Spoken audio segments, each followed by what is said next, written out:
करके सैकड़ों हजारों किलोमीटर की वो अपना आश्रय पाती है। इसके लिए उपनिषदों में तुलना दी।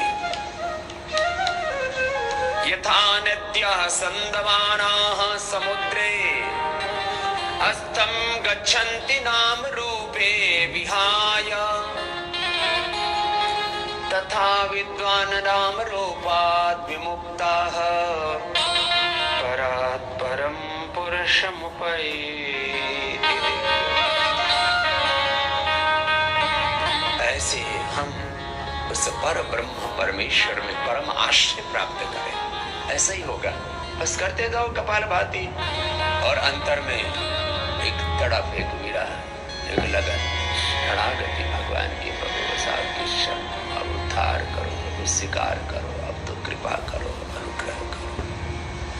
अब आत्मनिर्मल गंगा में निस्सीम प्रेम तरंग में, अब आत्मनिर्मल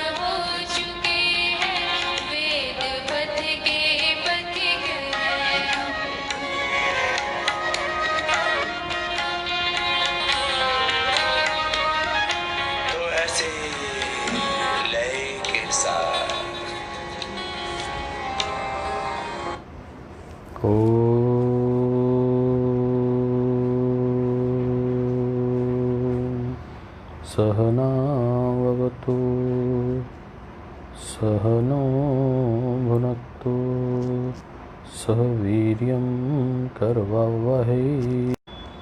श्री गुरुभ्यो नमः।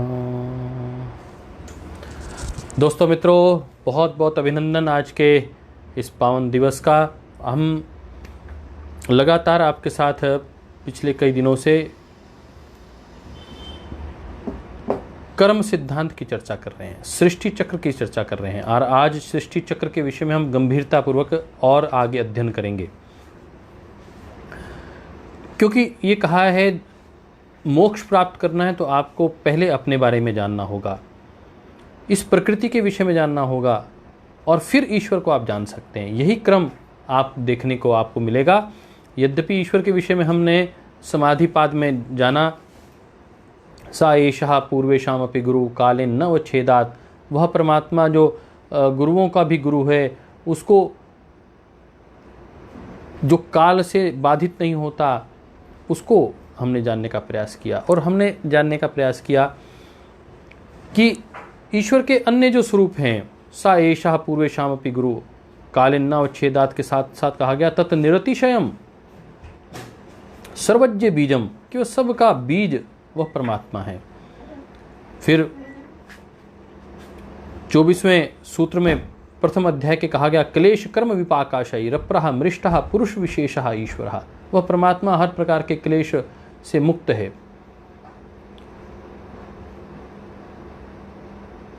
विपाक से, जो क्लेश का विपाक है उससे भी मुक्त है और वह पुरुष विशेष है। सा एषा तस्य वाचका प्रणवः, उसका प्रमुख नाम ओम है। तो विभिन्न ईश्वर के नामों की चर्चा प्रथम अध्याय में की गई, ईश्वर के विषय में बताया गया, परंतु आत्मा क्या है, प्रकृति क्या है, उसको कैसे प्राप्त करना है, ये नहीं बताया गया था। आज हम उसकी चर्चा करेंगे। आपने देखा होगा कर्म के सिद्धांत की बात करते करते इसलिए समझाया जा रहा है कि आप लोग, हम सब लोग साधक बन पाएँ, जिज्ञासु बन पाएँ और समझें कि हमारे कर्म ही हमारे हल्लाद और जब बात आती है हल्लाद की तो वहाँ इस दृष्टिकोण से भी बात आती है कि जितने भी दुख हैं, परिताप हैं, वह भी सारे हल्लाद परिताप फलः, पुण्य अपुण्य हेतुत्वात्, पुण्य अपुण्य हेतुत्वात्, वह जो पाप और पुण्य कर्म हैं वही हमारे सभी प्रकार के हल्लाद और परिताप अर्थात प्रसन्नता और दुख के कारण हमारे पुण्य और अपुण्य हैं, ये बताया। और आगे हमें जो जाति जो भोग मिलता है वह किस कारण मिलता है वह हमें बताया। परिणाम ताप संस्कार दुःखै गुणवृत्तिर्विरोधाश्च दुःखमेव सर्वं विवेकिनः, इसकी चर्चा आई। हेयम दुःखम अनागतम, जो दुख आने वाला है उसको कैसे रोका जा सकता है उसकी चर्चा आई। दृश्ययो संयोगो हे हेतु, उन्होंने कहा कि जो दोनों में संयोग है, आत्मा और प्रकृति जब मिलकर काम करते हैं, इनका संयोग ही हर प्रकार के दुख का कारण है, इसलिए इसको छोड़ देना चाहिए। फिर बात आई कि प्रकाश क्रिया स्थितिशीलम, तो ये प्रकृति की बात आई। तो प्रकृति कैसी है? प्रकृति तीन गुणों से प्रधान है, और कह रहे हैं कि 3 गुणों से जो प्रधान है, एक का सत्व का जो गुण है वो प्रकाश है, रज का जो गुण है वो क्रिया है, तम का जो गुण है वो इनर्शिया है। इनर्शिया मतलब स्थितिशीलम है। भूत इंद्रियात्मकम, और ये भूत इंद्रियों के दृष्टिकोण से जानी जाती है। भोग अपवर्गार्थ दृश्यम, और भोग और अपवर्ग इन्हीं से प्राप्त होता है। तो आज हम 19वां और 20वां सूत्र करेंगे, जिसमें हम ये पढ़ने का प्रयास करेंगे। विशेष अविशेष अलिंग मात्र लिंग मात्र अलिंगानि गुणः पर्वाणि दृष्टः दृशि मात्रः शुद्धो अपि प्रत्याश्च अनुपश्च। तो कह रहे हैं कि ये 3 गुणों के विभिन्न 4 प्रकार की स्टेजेस होती हैं। तो आज जब हम बात करेंगे तो त्रिगुणात्मक प्रकृति की चर्चा आई, पहले कर्मों की चर्चा आई कि कौन से कर्म ऐसे हैं, और तो कहा जी परिणाम ताप संस्कार और दुख जो और जो गुण वृत्ति के आपस में विरोध हैं, उससे जो कर्म दुख और सुख का देने वाले हैं। और कहा कि जो आने वाला दुख है उसको आप रोक सकते हैं, इसलिए कर्म फल सिद्धांत की चर्चा की। फिर कहा कि आत्मा और प्रकृति के कारण सारे दुख हैं। फिर कहा कि ये त्रिगुणात्मक प्रकृति है, त्रिगुणात्मक प्रकृति में भी आप सत्व के साथ रहेंगे तो आपको सुख मिलेगा, आप रज के साथ रहेंगे तो दुख मिलेगा, और यदि आप तम के साथ रहेंगे तो मोह की स्थिति में आ जाएंगे। ये चर्चा आई। तो आज हम बात कर रहे हैं कि वो 3 जो गुण हैं, वो 3 गुण जो सत्व रज तम हैं वो कैसे हैं, उनकी क्या अवस्थाएं हैं। तो कह रहे हैं उनकी 4 अवस्थाएं हैं। विशेष एक अवस्था का नाम है, दूसरी अवस्था का नाम अविशेष है, तीसरी अवस्था का नाम अलिंग है, और चौथी अवस्था का नाम लिंग मात्र है। गुण पर्वाणी, ये 4 गुण पर्व के आधार पर दृष्टिगत जो हो रहे हैं वह सत्व के 4 गुण, रज के 4 गुण, तम के 4 गुण हैं। सत्व मतलब सत्व, विशेष अविशेष,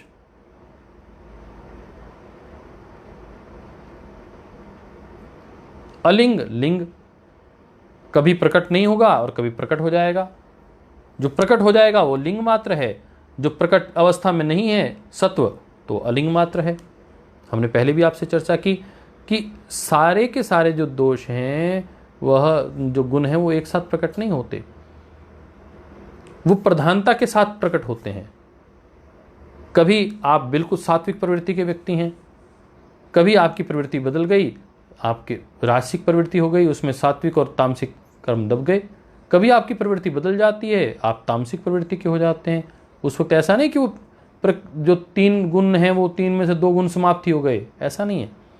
कोई व्यक्ति बहुत साधु बन गया, उसके अंदर सात्विक गुण की प्रधानता हो गई है, परंतु वो 2 गुण समाप्त नहीं हुए हैं, वो 2 गुण भी लगातार बने ही हुए हैं। सात्विक के साथ राजसिक और तामसिक गुण भी बना हुआ है। मोह और दुख उसको भी आएगा, पर वह आप उसको योग के माध्यम से, अपनी ध्यान साधना तपस्या के माध्यम से उसका समाधान कर लेता है, ये एक दूसरा विषय है। तो आज हम जिसकी चर्चा कर रहे हैं बहुत ही महत्वपूर्ण विषय, वो कह रहे हैं कि जो त्रिगुणात्मक प्रकृति है उसके जो 4 भेद हैं उसके विषय में आज चर्चा आएगी। तो त्रिगुणात्मक प्रकृति कैसी है उसकी बात हम करेंगे। फिर जीवात्मा का स्वरूप कैसा है, आज आप अपनी जीवात्मा के विषय में जानेंगे। और आपको जानने के लिए बहुत बहुत महत्वपूर्ण है वो विषय, जीवात्मा कैसी है, जीवात्मा का स्वरूप कैसा है, जीवात्मा क्या कार्य करती है, आज हम इसको भी पढ़ेंगे।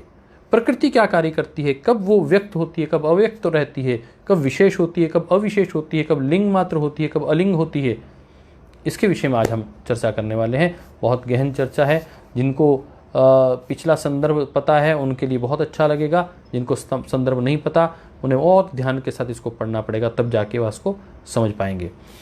तो हम चलते हैं उस दृष्टिकोण से आगे।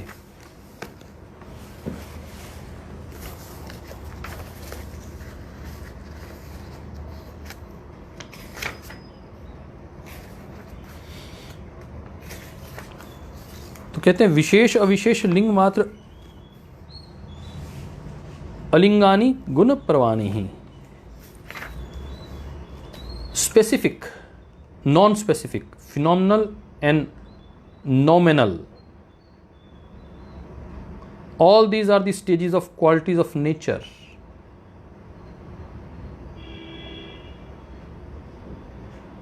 इसको हम क्या कह सकते हैं, 5 tanmatras, subtle elements or sense objects such as sound are correlated to 5 gross elements, air, fire, water and earth. Linga are a more mark is great principle. A linga without any specific mark is absolutely subtle. The sage then speaks of the nature of the observer or the seer. तो मोटे तौर पर ये जिस विषय में आपकी बात हो रही है उसमें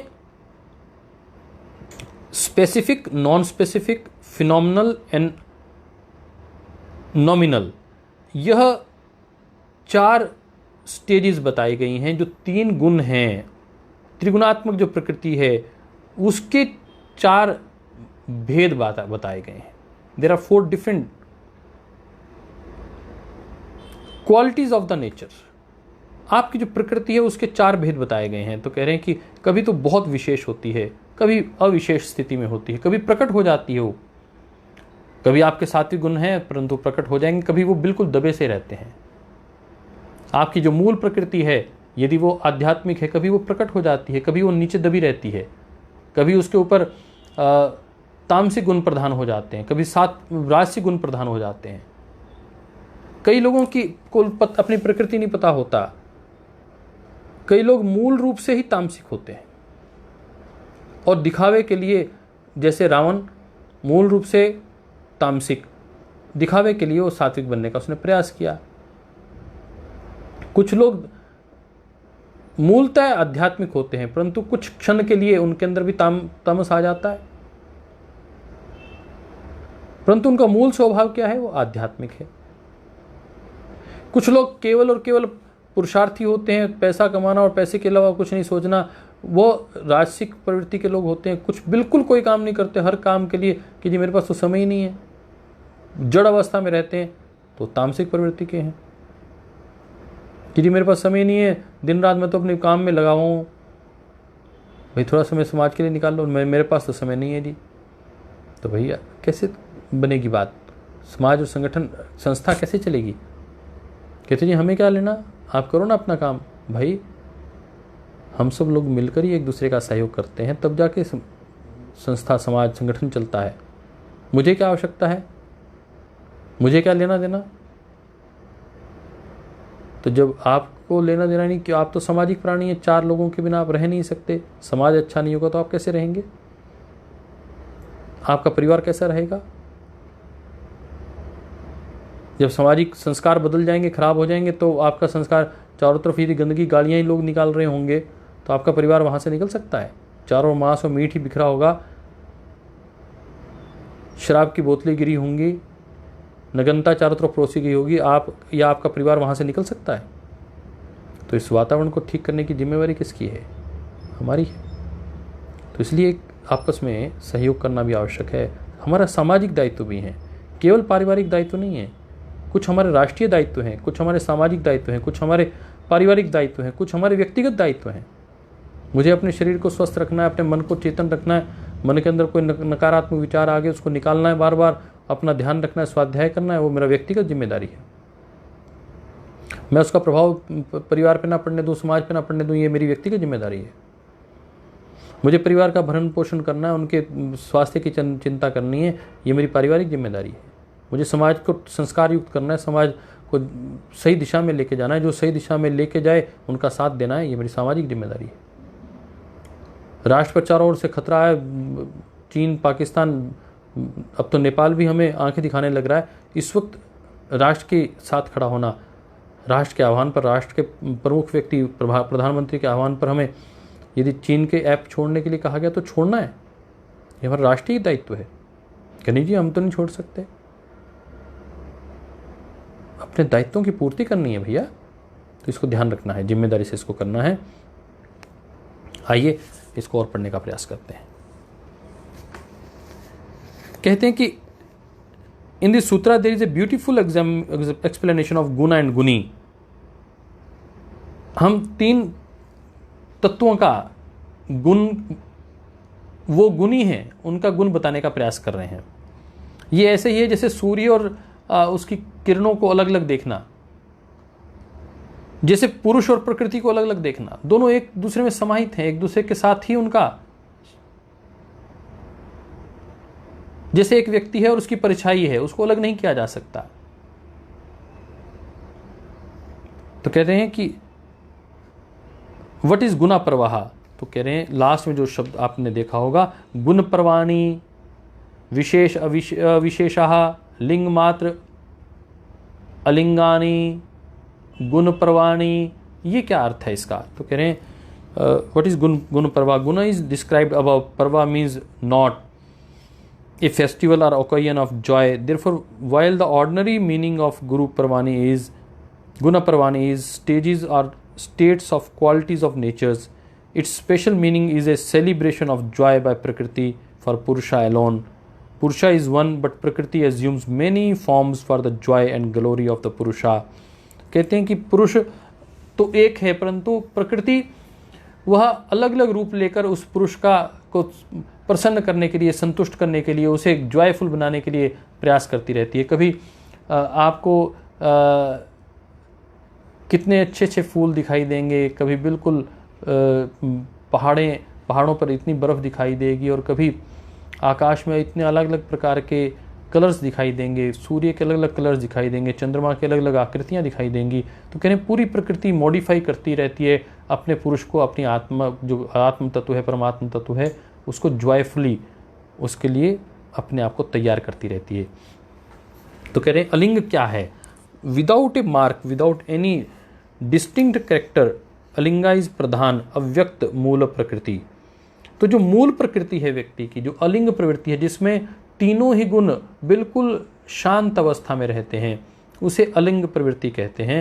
it is the first state of the प्रकृति। फिर कहते हैं लिंग प्रकृति। वो कहते हैं फिर क्या होता है? मियरली ए मार्क, फिनोमिनल, लिंगा इज लिंगते परिचयते आत्मा अनेन इति। लिंग इज दैट डिस्टिंग्विशेबल अंडरस्टैंडिंग और recognition of the self. It is also known as Mahat Tattvaha, the great principle when the three qualities remain in harmony. It represents collective or individual चित्तः. तो कह रहे हैं कि लिंग स्थिति क्या है? एक स्थिति तो वह है अलिंग मात्र, जहाँ तीनों गुण बिल्कुल सुषुप्ति की अवस्था में। परंतु फिर लिंग की स्थिति क्या है? मैं आज फिर वही बात कहना चाहता हूँ जो हमने हठ योग में लिंग पढ़ा था कि शिवलिंग किसे कहते हैं। शिवलिंग मायने आत्मा के वह प्रकृति, शिव लिंग मतलब शिव भगवान और लिंग प्रकृति को माना गया तो वह उसकी साम्य अवस्था, जिस वक्त बिल्कुल आपका सत्व गुण, रजगुण, तम गुण एक हार्मनी में है, कोई उनमें इम्बैलेंस नहीं है, तो उसमें दोष आ ही नहीं सकता। जहां निर्दोष स्थिति है उसका नाम लिंग मात्र है। तो आप सब लोग लिख लें कि सुप्त अवस्था, द अलिंगा इज प्रधान, अव्यक्त मूलः प्रकृति, the unmanifested primordial nature, the first state of प्रकृति। जिस वक्त प्रकृति प्रलय होने के बाद उदय होना शुरू होती है, तो पहली स्थिति जिस वक्त सत्व रजतम बिल्कुल अव्यक्त है, कुछ भी नहीं है, केवल स्वरूप ले रहे हैं, तो कह रहे हैं कि दैट इज अनमैनिफेस्टेड। और दूसरी स्थिति क्या है? When the three qualities remain in harmony. और तीसरी स्थिति कहते हैं अविशेष, नॉन स्पेसिफिक, यूनिवर्सल स्टेट है, इट इज तन्मात्रा, जिसको जो मूल पंचभूतों में से जो मूल तत्व है, शब्द स्पर्श रूप रस गंध, इसे तन्मात्राएं कहते हैं, लिख लीजिए। तो यह अविशेष स्थिति है। और विशेष स्थिति जब ये व्यक्त हो जाते हैं, जब व्यक्त होते हैं तो ये 16 प्रकार के हो जाते हैं। तो 5 तन्मात्राएं,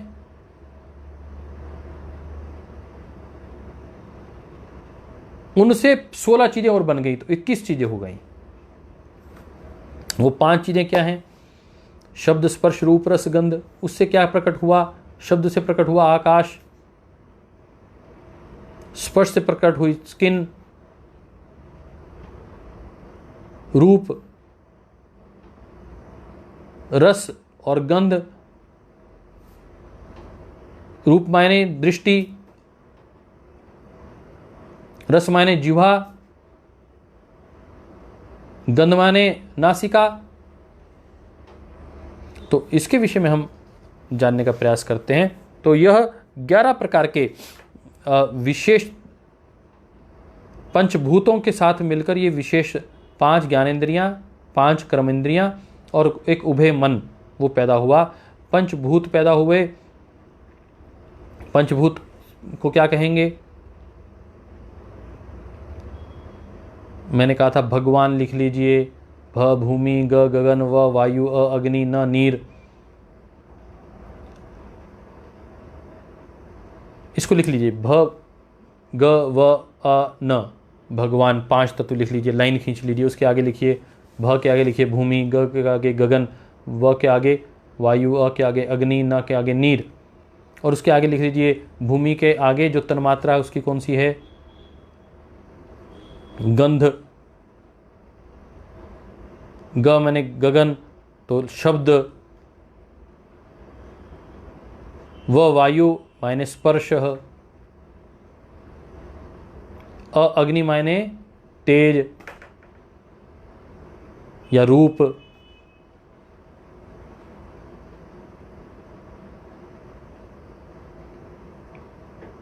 व वायु, अ अग्नि, न नीर। न नीर का लिख लीजिए रस। तो ये तन्मात्राएं हो गई। पंचभूत कौन से हो गए? ये क्या है? अग्नि तत्व, वायु तत्व, आकाश तत्व, पृथ्वी तत्व, जल तत्व। ये 5 पंच महाभूत ये हैं। अग्नि, वायु, आकाश, पृथ्वी, जल। तो ये पांचों का समुच्चय होने से ये क्या बन गया? पंचभौतिक। और इनकी जो सबटल स्टेट है उसको क्या कहा हमने? तन्मात्राएं। शब्द स्पर्श रूप रसगंध। तो शब्द स्पर्श रूप रसगंध अविशेष स्थिति है, वो प्रकट तो हो गई परंतु वह कार्य नहीं कर सकती। कार्य कब शुरू होगा? जब पंचभौतिक शुरू होगी, जब विशेष स्थिति बनेगी। तो पंचभौतिक स्थिति क्या बनी? जब अग्नि आ गई, जब वायु आ गई, जब आकाश आ गया, जब पृथ्वी आ गई, जब जल आ गया, इकट्ठे मिले तो उससे क्या बना? उससे बना हमारा ज्ञानेंद्रियां, कर्मेंद्रियां और एक उभय मन। तो ये 21 बन गए। तो आप नोट कर लीजिए, इतना याद कर लिया तो बहुत हो जाएगा। आज की कक्षा का अधिकतम समय तो इसी में चले गया है, आपको इसका लक्ष्य बताने में ही।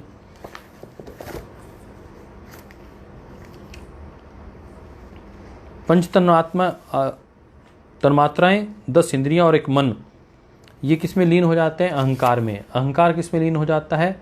महत तत्व में। और महत तत्व किस में लीन हो जाता है? प्रकृति में। तो ये 24 तत्व हो गए। अभी मैंने 21 बताए थे, 3 और अहंकार, महत और प्रकृति। तो आज हम प्रकृति के विषय में पढ़ेंगे कि प्रकृति 24 तत्वों से बनी हुई है और उसका जो बेसिक सब्टल फॉर्म है उसे हम तन्मात्राएं कहते हैं। जो साम्य अवस्था है उसे लिंग कहते हैं, जो सुप्त अवस्था है उसे अलिंग कहते हैं। ये भारत की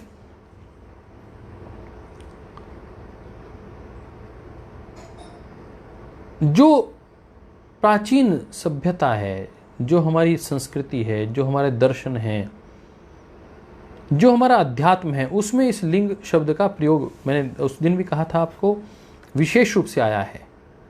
अलिंग मात्र जहाँ सुप्त अवस्था है, जहाँ साम्यावस्था है, उसे लिंग कहते हैं।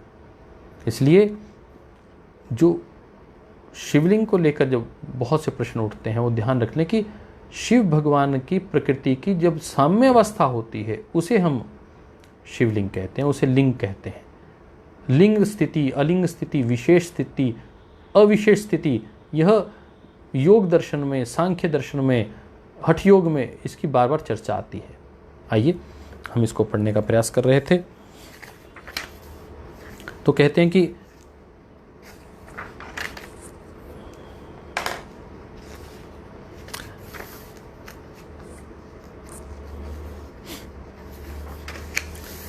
तो आप लिखिए 5 ज्ञान इंद्रियां कौन सी हैं? 5 ज्ञान इंद्रियां हैं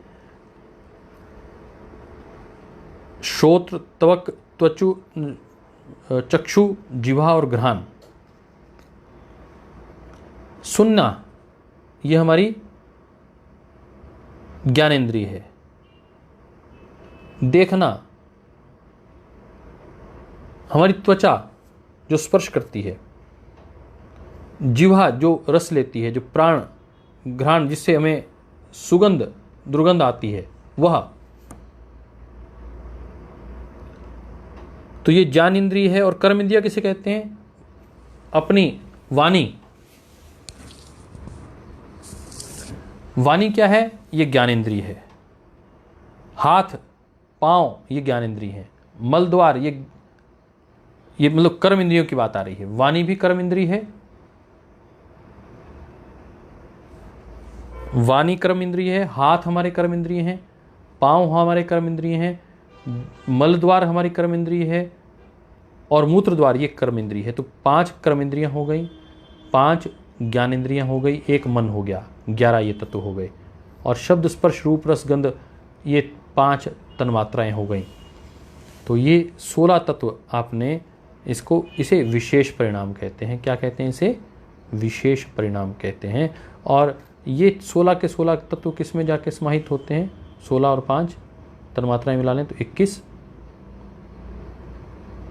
पंच महाभूतों से 5 ज्ञानेंद्रियां, 5 कर्मेंद्रियां 15, 1 मन, कितने हो गए? 16। और 5 तन्मात्राएं कितने हो गए? 21। ये 21 कहाँ जाते हैं? ये जाते हैं अहंकार में मिल जाते हैं। जब ये प्रलय होता है तो कहाँ कहाँ मर्ज हो जाते हैं? अहंकार में।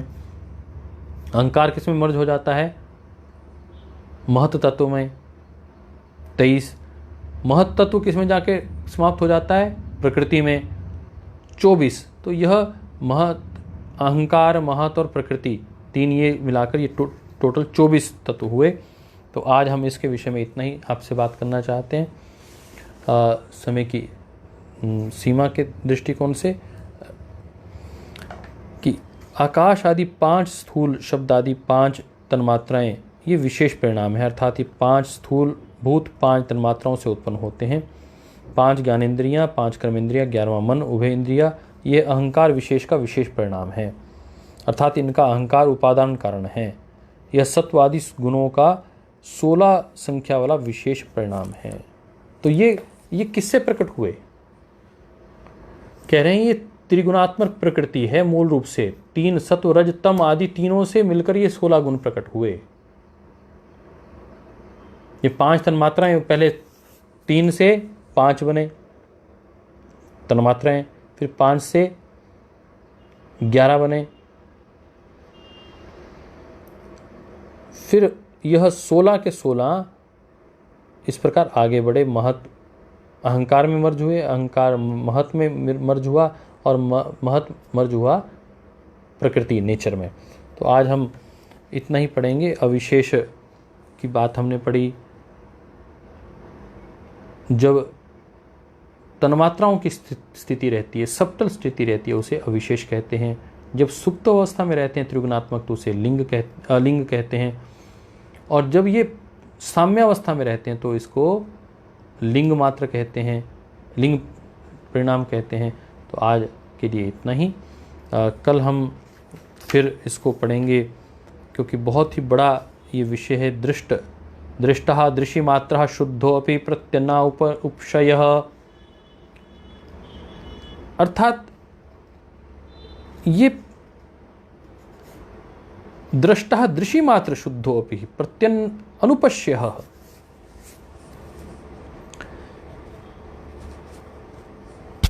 ये आत्मा जो है ये देखने मात्र का है। दिखाता कौन है? हमारी आंखें दिखाती हैं। और क्या देखना चाहिए क्या नहीं देखना चाहिए कौन तय करता है? ये बुद्धि तय करती है। तो कहते हैं कि बुद्धि ही मूल रूप से आत्मा के समकक्ष है। जो बुद्धि दिखाती है वो हम देखते हैं। जो आंखें में दिखाती है बुद्धि उसको चेक करती है और फिर अंदर भेजती है, चित्र बनाती है। जिसका चित्र बन जाता है वो चीज़ हमारे रिकॉर्डर में रिकॉर्ड हो जाता है और उसे कहते हैं चित्त, वो रिकॉर्डर। और उसको देखकर जो पुण्य मिलता है और अपुण्य मिलता है, पाप होता है, उसका भोक्ता कौन है? वह आत्मा है। तो बड़ा गूढ़ विषय है, इसको सहज रूप से समझ लीजिए। मैंने बहुत सरल तरीके से आपको बता दिया कि आत्मा क्या है। आत्मा भोक्ता है, परंतु कर्म कौन करता है?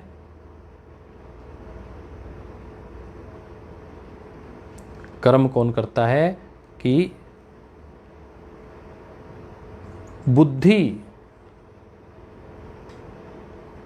अभी हम इसको आपके साथ सारी डिटेल तो नहीं बताएंगे, परंतु जीवात्मा 3 गुणों का भोक्ता है, अतः वह चेतन है।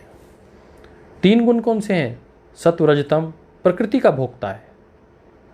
प्रकृति एक अलग तत्व है, जीवात्मा एक अलग तत्व है, परमात्मा एक अलग तत्व है। जीवात्मा, प्रकृति जड़ है, सत्व आदि गुण सारे जड़ हैं। जड़ से चेतन का उत्पत्ति नहीं हो सकती, इसलिए ध्यान रखना। उत्पत्ति काल यह विशेष रूप से बताया जा रहा है कि आपकी जो चेतन अवस्था है वो चेतन से ही प्रकट हुई है। चेतन 2 ही सत्ताएं हैं, परमात्मा और आत्मा, और बाकी सब जड़ अवस्थाएं हैं। तो ये पूरी प्रकृति भी जड़ है। तो कह रहे हैं कि जड़ देवता हैं ये। वायु, जल, पवन, ये उस चेतन, जो वो सत्ता जो औरों को प्रकट उत्पन्न कर सकती है,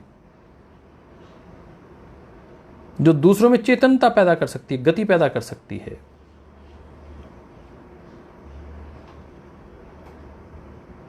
तो बुद्धि आदि जो 3 गुण हैं उनका जो भोक्ता है वह आत्मा है। तो हमने कहा कि वह आत्मा क्या है?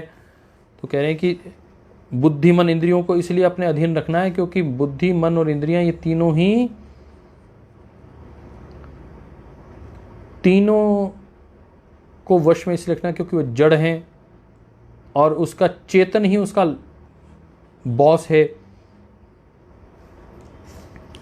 और आत्मा ही चेतन स्वरूप है, चेतन पदार्थ है। तो कहते हैं आत्मा को रथ का स्वामी जानो, शरीर को तो रथ जानो। जो शरीर है आपका वो रथ है और आत्मा उसका स्वामी है। बुद्धि को सारथी जानो और मन को लगाम।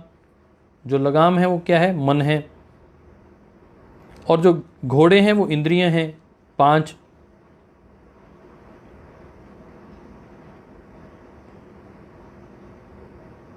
और विषयों को उसमें भूमि मार्ग कहते हैं। मनीषी विद्वान इंद्रियां मन से युक्त आत्मा को भोक्ता ये कहते हैं। कहते हैं ये आत्मा ही भोगता है, क्योंकि इसमें इंद्रिय और मन दोनों रहते हैं।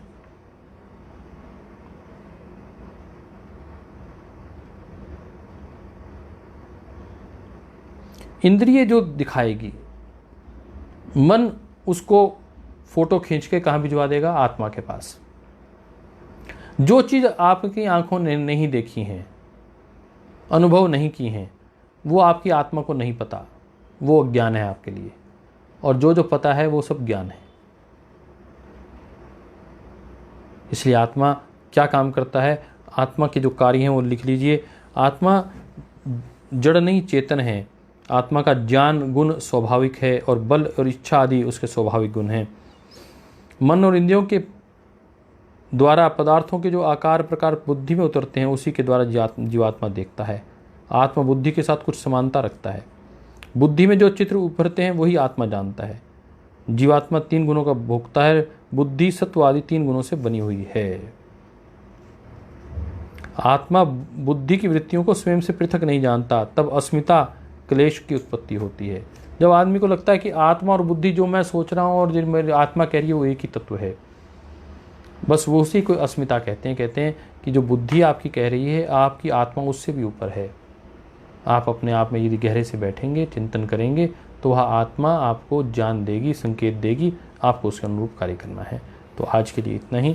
मन और इंद्रियों से युक्त भोक्ता है, बुद्धि सारथी है, आत्मा रथी है, आत्मा अर्जुन है, बुद्धि यदि सारथी है तो वह योगेश्वर भगवान कृष्ण है, और शरीर रथ है हमारा, शरीर रथी कहा गया। और मन जो लगाम है और जो घोड़े हैं वो 5 इंद्रियां हैं, वो हमारी ज्ञान इंद्रियां हैं। तो हम अपनी ज्ञान इंद्रियों को मन के द्वारा काबू में रखें। और सारथी किसके काबू में रखें? बुद्धि के काबू में रखें। और बुद्धि हमें किसको लेके जाएगी? लक्ष्य की ओर। वो आत्मा को लेके जाएगी, परंतु आत्मा बताएगा कि जाना कहाँ है। सारथी की अपने आप हिम्मत नहीं होनी चाहिए कि आत्मा के बिना पूछे वो गाड़ी को मूव कर ले। आपके बिना पूछे ड्राइवर इधर उधर आपकी गाड़ी ले जाए, ये आपकी गलती है, आत्मा की गलती है। तो आज हमने प्रकृति त्रिगुणात्मक होती है इसके विषय में बताया। उस त्रिगुणात्मक प्रकृति की जो अव्यक्त अवस्था है उसे अलिंग कहते हैं, उसकी साम्य अवस्था है उसको लिंग कहते हैं, उसकी जो सबटल अवस्था है जहाँ तन्मात्राएं केवल हैं उसको लिंग अलिंग कहते हैं, अविशेष कहते हैं। और जब वो प्रकट हो जाती है, जिससे पंचभूत बनते हैं, पंच ज्ञानेंद्रियाँ, पंच कर्मेंद्रियाँ और मन बनता है, ये 16 के 16 की जहाँ उत्पत्ति होती है, वह जो चौथा तत्व है उसे विशेष परिणाम कहते हैं। तो त्रिगुणात्मक प्रकृति के परिणाम स्वरूप यह सारी कर्मेंद्रियाँ और ज्ञानेंद्रियाँ पैदा होती हैं।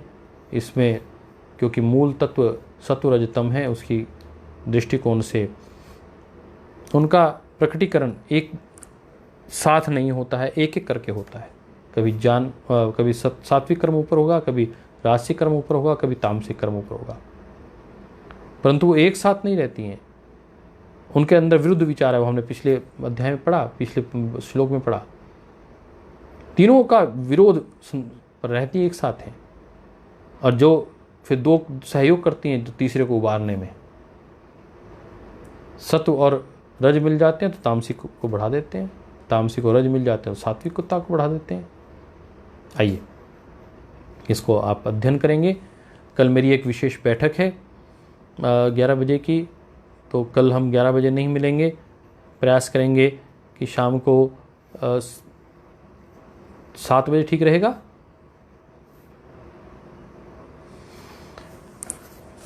सात बजे ठीक रहेगा या 5 बजे ठीक रहेगा? बताइए प्रभु, उत्तर दीजिए जल्दी। बैठक को समाप्त, आज के सत्र को समाप्त करें।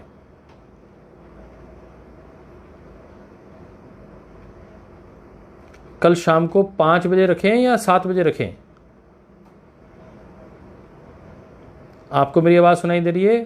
पुष्पांजलि जी, भारती जी, ममता जी, समुंदर सिंह जी 5 बजे ठीक रहेगा। अच्छा, भारती बहन कह रही है 7 बजे ठीक रहेगा।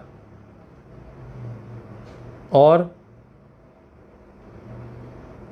7 बजे ठीक रहेगा। अच्छा, 7 बजे, समुंदर जी 5 बजे, ममता जी 5 बजे, 7 बजे। चलते रहो, लिखते रहो। और अनुपमा जी 7 बजे, 5 बजे, 7 बजे। वीर सिंह जी 5, पुष्पांजलि 5, बापू पाड़लकर 5, करण सिंह परमार 7, 7, 7, 5, 7, 7। 7 के लोग ज़्यादा हैं, 7 बजे वाली टीम ज़्यादा है। ज्योति जी कितने बजे, 5 बजे या 7 बजे?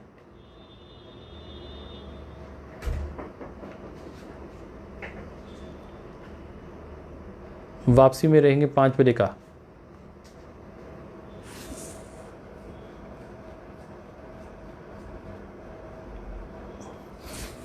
तो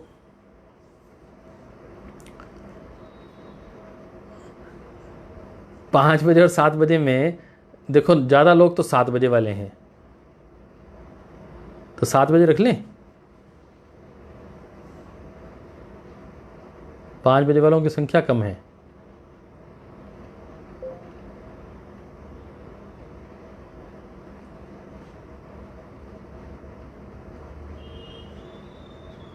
ठीक है, तो कल शाम को 7 बजे मिलेंगे।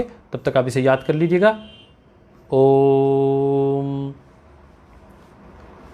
सर्वे भवन्तु सुखिनः, सर्वे सन्तु निरामया, सर्वे भद्राणि पश्यन्तु, मां कश्चित् दुःखभाग् भवेत्।